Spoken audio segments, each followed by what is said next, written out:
Good evening. That's a little bit different view than you normally get.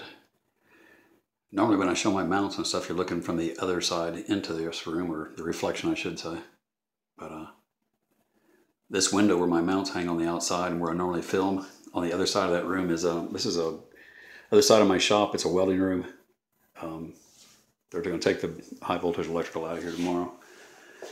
And it's got a special exhaust, and it has cables and pulleys up in the ceiling still for holding the drop downs from the exhaust. There used to be tables in here that had drop down exhaust to each station.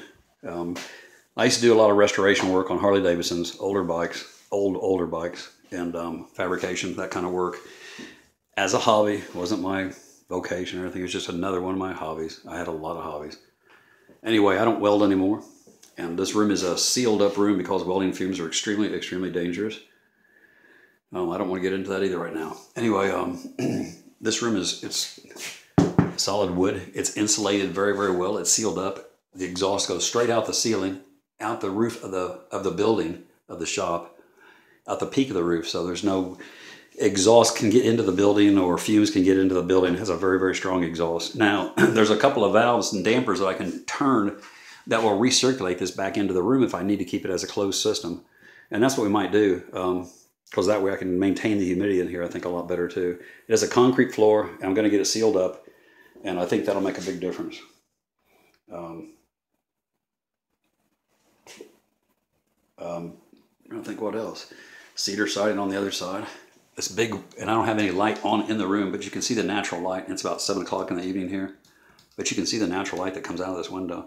The window faces north, so I'm not going to get any direct light into it in the wintertime. But the reflection from that patio out there and the concrete and everything really, really throws a lot of natural light back into the room. And then, like I told you before, sorry about the quick movements, I had ordered a couple of HID lights, metal halide. I watched a video last year. I believe it was My Green Pets guy. He did that 60-second, my Orchid collection, 60-second little phenomenon this past spring. Great idea, by the way. Anyway, he has a room in his basement he keeps his orchids in, and he uses a metal halide light above his orchids. So I'm going to try with something very similar. I've used metal halide lights before in growing, and high pressure sodium, that kind of stuff. So I'm familiar with the lights, so I've just never used them on orchids. So I think this room, once I get a coat of paint on the floor and reseal the walls and stuff up, and get the racks hung up and some wire shelving and stuff in here, get a few things flipped around, maybe a big windowsill so I can put some plants on the windowsill as well. I think it might serve its purpose. I went all the electrical moves so I can spray things without having to worry about getting, hitting into the electrical. So anyway, stay tuned. We'll see what can happen, and hopefully everybody can relate to this. I mean, I don't have a greenhouse. I don't have a room for a greenhouse or the luxury of a greenhouse off my house, or sitting by itself in my backyard, or a shade house for that matter. My little rolling shade house I built. But I think everybody could probably have a corner of a garage or of a basement, like a room like My Green Pets guy did, and hang a couple of fluorescent light fixtures or some high pressure sodium or metal halide light fixtures, whatever works for you, and keep your orchids in there. I think so. Anyway, that's what we're going to try and do here, and I'll see how it works, and I'll take everybody along on the journey if you're interested. Anyway, I appreciate all the comments, and please, I'm trying to stay focused and not let all this stuff bother me. I don't understand how one person can disrupt an entire community just by coming out and trying to help.